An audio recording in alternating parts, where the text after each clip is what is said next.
നമസ്കാരം, എല്ലാവർക്കും പുതിയൊരു വീഡിയോയിലേക്ക് സ്വാഗതം. ഇന്നത്തെ കാലത്ത് വണ്ടിയുമായിട്ട് നമ്മൾ റോഡിൽ ഇറങ്ങുമ്പോൾ രണ്ട് കണ്ണുകൾ പോരാ എന്ന് നമുക്ക് പലപ്പോഴും തോന്നാറുണ്ട്.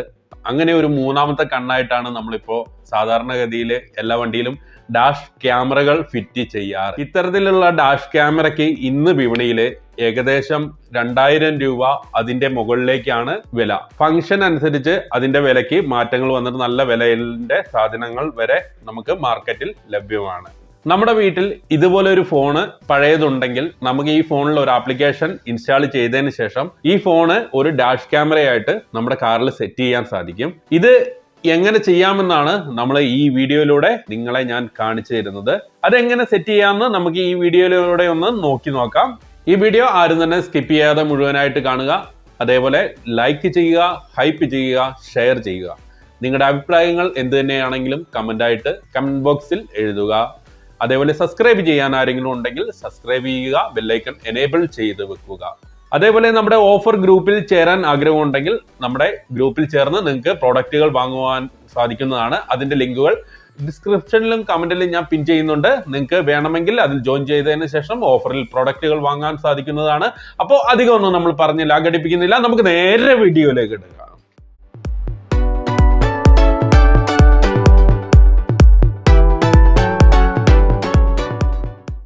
ആദ്യം നമുക്ക് ഡാഷ് ക്യാം സെറ്റ് ചെയ്യുന്ന മൊബൈലിലേക്ക് ഒരു ആപ്ലിക്കേഷൻ ഇൻസ്റ്റാൾ ചെയ്യേണ്ടതുണ്ട്.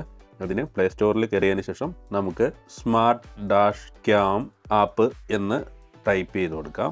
നമുക്ക് താഴെ വന്നിട്ടുണ്ട്. അത് സെലക്ട് ചെയ്ത് കഴിഞ്ഞാൽ സ്മാർട്ട് ഡാഷ് ക്യാം എന്ന് കാണാം. അത് ഓൾറെഡി ഞാൻ ഇൻസ്റ്റാൾ ചെയ്തതുകൊണ്ട് എനിക്ക് ഓപ്പൺ ആണ് വന്നിരിക്കുന്നത്. നിങ്ങൾക്ക് അവിടെ ഇൻസ്റ്റാൾ ചെയ്യാം. ആപ്പ് ഓൺ ചെയ്ത് കഴിഞ്ഞാൽ അതിൻ്റെ ഇൻ്റർഫേസ് കാണുന്ന ഈ രീതിയിലായിരിക്കും. നമുക്ക് ഇതിൻ്റെ ഇടത്ത സൈഡിലായിട്ട് റെക്കോർഡിംഗ് ടൈം കാണാം. അതുപോലെ ഒരു ലൊക്കേഷൻ്റെ ഐക്കൺ കാണാം. അതേപോലെ ഫ്ലാഷ് ഓൺ ആക്കാനും ഓഫ് ആക്കാനൊക്കെ സാധിക്കും. അതുപോലെ തന്നെ താഴെ നമുക്ക് കാണാം ഒരു ലോക്കിൻ്റെ ചിഹ്നം. അത് ആ വീഡിയോ ലോക്ക് ചെയ്യുന്നതാണ്. ഇപ്പോൾ ഇതിൽ ഞാൻ അനക്കം വരുമ്പോൾ റെക്കോർഡ് ആകുന്ന രീതിയിലാണ് സെറ്റ് ചെയ്തേക്കുന്നത്. അതുകൊണ്ടാണ് റെക്കോർഡിംഗ് ആയിക്കൊണ്ടിരിക്കുന്നത്. ഇതിൻ്റെ മുകളിലായി ഫസ്റ്റ് വരുന്ന സ്വിച്ച് നെക്കി കഴിഞ്ഞാൽ നമുക്ക് ഇതിൻ്റെ സ്ക്രീൻ ഓഫ് ആക്കാൻ സാധിക്കും. രണ്ടാമത്തെ ഓരോ ഫോട്ടോസ് ഇതെടുക്കാനാണ്. പിന്നെ നമുക്കിത് മാനുവലായിട്ട് റെക്കോർഡിംഗ് തുടങ്ങാൻ വേണ്ടിയിട്ടാണ്. ആ സ്വിച്ചിൽ തന്നെ നമുക്ക് റെക്കോർഡിംഗ് അവസാനിപ്പിക്കുകയും ചെയ്യാം. ശേഷം നമുക്ക് വന്നിട്ടുള്ള ഒരു പ്ലേൻ്റെ ചിഹ്നം പോലെ കാണിച്ചിരിക്കുന്ന ഇതിൽ ക്ലിക്ക് ചെയ്ത് കഴിഞ്ഞാൽ നമുക്ക് നേരത്തെ റെക്കോർഡായ റെക്കോർഡിങ്സൊക്കെ അതിൽ ഫയലിൽ കാണും. അതിൽ ഡിലീറ്റ് ചെയ്യാനും ലോക്ക് ചെയ്യാനൊക്കെയുള്ള സൗകര്യം ഉണ്ട്. അതുപോലെ നമുക്ക് ഇതിൻ്റെ സെറ്റിങ്സ് കാര്യങ്ങളൊക്കെ നമുക്ക് ജസ്റ്റ് അതിൻ്റെ താഴെയായിട്ടാണ് ഇതിൻ്റെ സെറ്റിങ്സ് കാര്യങ്ങളൊക്കെ വരുന്നത്. ഇതിൽ ആദ്യം കാണുന്ന മാക്സ് കപ്പാസിറ്റി എന്ന് കാണുന്നിടത്ത് ഇപ്പോൾ 1 GB ആണ് കിടക്കുന്നത്. ഇത് നിങ്ങളുടെ ഫോണിൻ്റെ മെമ്മറി അനുസരിച്ച് നമുക്ക് ഇതിൽ മാറ്റം വരുത്താം. വേണമെങ്കിൽ 2 GB ഇടാം. നമ്മുടെ മെമ്മറി എത്രയാണോ അതിനനുസരിച്ച് ഇതിൽ സെറ്റ് ചെയ്യാം. 1 GB നമ്മൾ സെറ്റ് ചെയ്ത് കഴിഞ്ഞാൽ 1 GB വരെ അത് ഫില്ലായി കഴിയുമ്പോൾ അതിൻ്റെ ഫസ്റ്റ് എടുത്ത വീഡിയോസ് ഡിലീറ്റ് ആയി പോകുന്ന ഒരു സെറ്റിങ്സ് ആണിത്. അതുപോലെ തന്നെ നമുക്ക് ഇതിൽ ലൂപ്പ് റെക്കോർഡിങ് 18 മിനിറ്റ് അങ്ങനെ ഈ സെറ്റിങ്സ് മാറ്റി കഴിഞ്ഞ് കഴിഞ്ഞാൽ എത്ര മിനിറ്റിൻ്റെ വീഡിയോസ് ആയിട്ടാണ് ഇതിൽ സേവ് ആകേണ്ടതെന്ന് സെറ്റ് ചെയ്യാം. അതേപോലെ മൈൽ പെർ ഹവറും കിലോമീറ്റർ പെർ ഹവറും സെറ്റ് ചെയ്യാം. അതിലേക്ക് നമുക്ക് വേണ്ട പോലെ സെറ്റ് ചെയ്യാം. ക്വാളിറ്റി ഹൈ, മീഡിയം, ലോ ഒന്നുണ്ട്. അതേപോലെ നമുക്കിത് ലാൻഡ്സ്കേപ്പ് മോഡിൽ, ഇപ്പോൾ നമ്മൾ ലാൻഡ്സ്കേപ്പ് മോഡിലാണ് ഉപയോഗിക്കുന്നത്. അതുപോലെ പോർട്രേറ്റ് മോഡിലും നമുക്കിത് യൂസ് ചെയ്യാം. പിന്നെ ഈ 2 ഓപ്ഷൻ എന്ന് പറഞ്ഞാൽ ഇതൊക്കെയാണ് നമ്മൾ ഇതിൽ സെറ്റിങ്സ് ചെയ്തിടേണ്ട കാര്യങ്ങൾ. റെക്കോർഡ് വിൽ ഡ്രൈവിംഗ് ഇത് ഓൺ ആക്കിയിട്ട് കഴിഞ്ഞാൽ വണ്ടി ഡ്രൈവ് ചെയ്യാൻ തുടങ്ങുന്ന സമയത്ത് ഓട്ടോമാറ്റിക്കലി റെക്കോർഡ് ആവും. അതുപോലെ ഈ record when motion is detected എന്ന് ഇത് ഓൺ ആക്കിയിട്ട് കഴിഞ്ഞാൽ എന്തെങ്കിലും വണ്ടീൻ്റെ മുന്നിലൊരു അനക്കമൊക്കെ വരുമ്പോഴാണ് ഓൺ ആവുക. അപ്പോൾ അതും ഓൺ ആക്കി ഇടാം. സ്റ്റോറേജ് ലൊക്കേഷൻ ഡിവൈസ് ആണ്. പിന്നെ ബാക്കിയുള്ള സെറ്റിങ്സ് ഒക്കെ നമുക്ക് ഓരോന്നോരോന്ന് വായിച്ച് നോക്കിയിട്ട് ആവശ്യമുണ്ടെങ്കിൽ ഓൺ ആക്കി ഇടാം. അതേപോലെ turn of monitor will driving ടൈമിൽ ഇത് ഓൺ ആക്കി ഇടുവാണെങ്കിൽ മോണിറ്റർ ഓഫ് ആവും. അതേപോലെ start recording when app start ആകുമ്പോൾ തന്നെ റെക്കോർഡിംഗ് സ്റ്റാർട്ട് ആകുന്ന രീതിയിലൊക്കെ സെറ്റ് ചെയ്തെടുക്കുക. ഇതെല്ലാം നിങ്ങളുടെ ഇഷ്ടാനുസരണം ഈ സെറ്റിങ്സ് ഒക്കെ ചെയ്യാം. അതുപോലെ തന്നെ നമുക്കിത് നേരിട്ട് ഗൂഗിളിൻ്റെ ഡ്രൈവിലേക്ക് സേവ് ആകുന്ന രീതിയിൽ ഈ ഓപ്ഷൻ ഓൺ ആക്കി കഴിയുമ്പോൾ നമുക്ക് നേരിട്ട് ഗൂഗിൾ ഡ്രൈവിലേക്ക് സേവ് ആയിക്കോളും. അതിന് പെർമിഷനൊക്കെ അലോ കൊടുക്കണം. പിന്നെ അതുപോലെ തന്നെ നമ്മുടെ ഈ മെനുവിൻ്റെ തീം വേണമെങ്കിൽ നമുക്ക് ഇതുപോലെ ചേഞ്ച് ചെയ്യാം. ഇത്രയൊക്കെ സെറ്റിങ്സ് മാത്രമേ ഉള്ളൂ. ഇതിൽ മെയിനായിട്ട് നമുക്ക് ചെയ്യേണ്ട കാര്യങ്ങൾ ഒന്നാമത്തത് ഇതിൽ എത്ര മെമ്മറി സ്പേസ് വേണമെന്നുള്ളത് സെറ്റ് ചെയ്ത് വെക്കുക. ലൂപ്പ് റെക്കോർഡിങ് ഏകദേശം ഒരു 20 മിനിറ്റ് ഇടാം. പിന്നെ കിലോമീറ്റർ ഹവറാണ് നമുക്ക് സെറ്റ് ചെയ്യേണ്ടത്. വീഡിയോ എപ്പോഴും ഹൈ ആക്കി വെക്കുക. ലാൻഡ്സ്കേപ്പ് മോഡിലിടുക. ഈ 2 ഓപ്ഷൻ, അതായത് റെക്കോർഡിംഗ് വിൽ ഡ്രൈവിങ്ങും അതേപോലെ record when motion is detected ഈ ഓപ്ഷനും ഓൺ ആക്കി ഇടുക. പിന്നെ ഇത് ഡിവൈസ് കൊടുക്കുക. പിന്നെ ഇതൊന്നും ഓൺ ആക്കണമെന്നൊന്നുമില്ല. ഇതിൽ മെയിൻ ഞാൻ നേരത്തെ പറഞ്ഞ ഫംഗ്ഷൻ മാത്രം നമുക്ക് ഓണാക്കി ഇടുക. ഇത്രയാണ് ഇതിൽ ഫോൺ ചെയ്യാനുള്ള. പിന്നെ നമ്മൾ എടുക്കുന്ന ഫോൺ ഇതിനായിട്ട് മാത്രം യൂസ് ചെയ്യുക. അതിലുള്ള ബാക്കി മെമ്മറിയിലുള്ള ഫോട്ടോസ് കാര്യങ്ങളൊക്കെ ഡിലീറ്റ് ചെയ്തതിന് ശേഷം എംപ്റ്റി ആക്കിയിട്ട് ഒരു ഡാഷ് ക്യാമിനായിട്ട് മാത്രം ഈ മൊബൈൽ മാറ്റി വെക്കുക.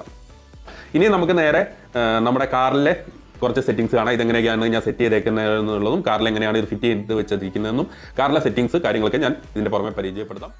ഡാഷ് ക്യാമറ നമ്മുടെ കാറിൽ സെറ്റ് ചെയ്യാൻ എന്തൊക്കെ സെറ്റപ്പാണ് കാറിൽ ചെയ്തതെന്ന് ജസ്റ്റ് ഒന്ന് ഞാൻ കാണിച്ചു തരാം. ഈ ഒരു മൊബൈൽ ഹോൾഡർ ഉപയോഗിച്ചിട്ട് വേണമെങ്കിൽ നമുക്ക് സെറ്റ് ചെയ്യാം. പക്ഷേ കറക്റ്റായിട്ട് ക്യാമറയ്ക്ക് അതിൻ്റെ ഒരു കവറേജ് കിട്ടാൻ സാധ്യത വളരെ കുറവാണ്. അപ്പോൾ നമ്മളിപ്പോൾ ചെയ്തിരിക്കുന്നത് ഇപ്പോൾ കാണാം, ഇത് നമുക്ക് കറക്റ്റായിട്ട് ചെയ്യാൻ കഴിയില്ല. അപ്പോൾ നമുക്ക് ഗ്ലാസ്സിലേക്കുള്ള ഒന്നില്ലെങ്കിൽ ഗ്ലാസ്സിൽ സെറ്റ് ചെയ്യുന്ന രീതിയിൽ ചെയ്യുക. അല്ലെങ്കിൽ ഞാനിവിടെ ഉപയോഗിച്ചിരിക്കുന്നത് ഈ ഒരു ഹോൾഡറാണ്. ഇത് നമ്മുടെ മിററിൽ സെറ്റ് ചെയ്യാൻ പറ്റുന്ന ഒരു ഹോൾഡറാണ്. വലിയ വിലയും കാര്യങ്ങളൊന്നും ഇല്ലാത്ത ഒരു ഹോൾഡറാണ് ഇതിനു വേണ്ടിയിട്ട് നമ്മൾ യൂസ് ചെയ്തേക്കുന്നത്. ഇത് നമുക്ക് ഇതുപോലെ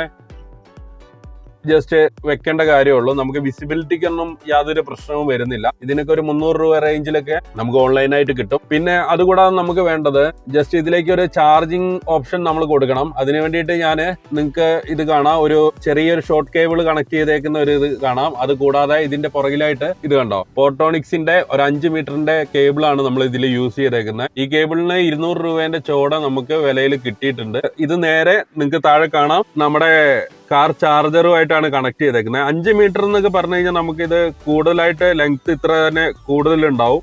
നിങ്ങൾക്ക് ഇത് ഓട്ടോമൊബൈൽ ഷോപ്പിലൊക്കെ അന്വേഷിച്ച് കഴിഞ്ഞാൽ ഇതിന് സ്യൂട്ടബിൾ ആയ കേബിളും നമുക്ക് കിട്ടും. ഈ കേബിൾ നമുക്ക് നേരെ ഇതുപോലെ ഇങ്ങനെ എപ്പോഴും കണക്ട് ചെയ്തിട്ട് കഴിഞ്ഞ് കഴിഞ്ഞാൽ അതിൽ ചാർജിങ്ങും നടക്കും. അതുപോലെ തന്നെ നമ്മൾ ഇതിൽ ആ സെറ്റിങ്സ് മോഷനിൽ ഓൺ ആകുന്ന സെറ്റിങ്സ് ഓൺ ആക്കിയിട്ടത് കൊണ്ടാണ് ഇപ്പോൾ റെക്കോർഡിംഗ് നടക്കുന്നതായിട്ട് കാണുന്നത്.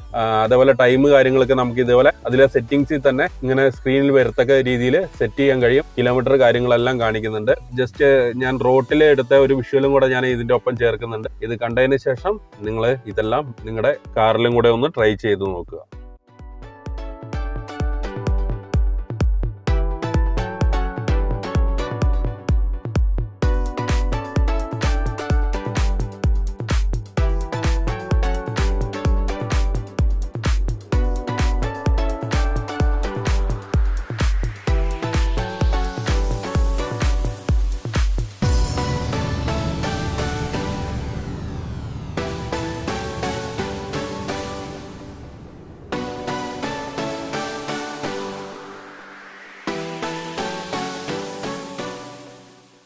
അപ്പോൾ ഡാഷ് ക്യാമറ എങ്ങനെ സെറ്റ് ചെയ്യാം എന്നുള്ളത് നിങ്ങൾ പഠിച്ചല്ലോ. നിങ്ങൾക്ക് ഈ ഡാഷ് ക്യാമറയുടെ സെറ്റപ്പ് നിങ്ങൾക്ക് ഇഷ്ടപ്പെട്ടിട്ടുണ്ടെങ്കിൽ എല്ലാവരും തന്നെ ഈ വീഡിയോ ലൈക്ക് ചെയ്യുക, അതേപോലെ ഷെയർ ചെയ്യുക, ഹൈപ്പ് ചെയ്യാൻ മറക്കരുത്. നിങ്ങളുടെ അഭിപ്രായം എന്ത് തന്നെയാണെങ്കിലും കമന്റ് ആയിട്ട് എഴുതുക. സബ്സ്ക്രൈബ് ചെയ്യാത്തവർ ഇത്ര നേരം വീഡിയോ കാണുന്നുണ്ടെങ്കിൽ ഇപ്പോൾ തന്നെ സബ്സ്ക്രൈബ് ചെയ്യുക, ബെല്ലൈക്കൺ എനേബിൾ ചെയ്തു വെക്കുക. അതേപോലെ നമ്മുടെ ഓഫർ ഗ്രൂപ്പിൽ ജോയിൻ ചെയ്യാൻ വേണ്ടിയിട്ടുള്ള ലിങ്കുകൾ ഡിസ്ക്രിപ്ഷനിലും കമന്റിലും കൊടുക്കുന്നുണ്ട്. വേണമെങ്കിൽ നിങ്ങൾക്ക് പോയി ജോയിൻ ചെയ്തതിന് ശേഷം ഓഫറിൽ പ്രൊഡക്റ്റുകൾ വാങ്ങുവാൻ സാധിക്കുന്നതാണ്. അപ്പോൾ ഇതുപോലുള്ള അടിപൊളി വിഷയങ്ങളുമായിട്ട് നമുക്ക് അടുത്ത ദിവസം തന്നെ കാണാം. അടുത്ത ദിവസം കാണുന്നവരെ എല്ലാവർക്കും നന്ദി, നമസ്കാരം, ടാറ്റാ.